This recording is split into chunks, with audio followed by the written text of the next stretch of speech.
Okay, hello everyone, my name is Brandon, and today I'm going to present my thesis on integration of physical, crypto, and digital assets of building components for a circular economy. Now to briefly begin with some conceptual introductions to a circular economy for construction. As I mentioned yesterday, I like to think of this in the version of Legos. So you buy a set of Legos, they come with a set of parts, your instructions, you build a structure, play with it for a couple of weeks, and then eventually you want to take it down, but then you can mix those pieces with new pieces and build something new. That's the premise behind circular construction. But how do we scale it from little Lego bricks all the way up to buildings? For that, we need a bit more information transfer, as the biggest risks are uncertainty and further risk of reusing structural members. So that's where material passports and material continuity come into play. So we look at other industries, such as consumer products, we see that they use barcodes for things such as grocery store items or other clothing items. If we look at how people are tracked, we each have individual fingerprints as well as a passport when we go from one country to another.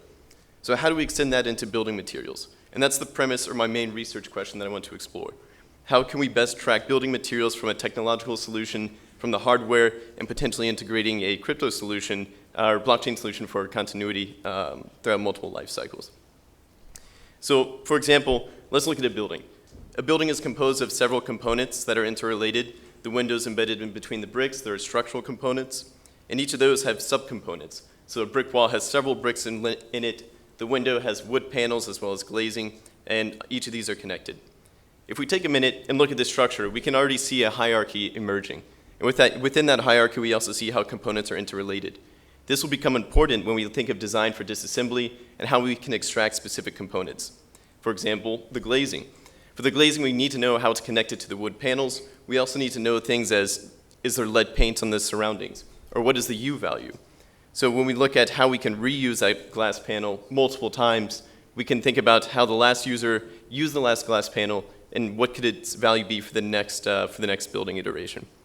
So for that's where I'm hoping to look into the tracking technology. So from the hardware side, do we use QR codes? From the continuity side, can we use blockchain? And can we integrate these to model our materials passports for building construction? So from there, when we have reuse, we can think of how each of them are related to each other, and then ultimately how they relate back to the beginning. And so we create this circular structure through a tracking technology of our building components, and we can think again like buildings as our Lego projects, from individual component to new structures again and again. Thank you.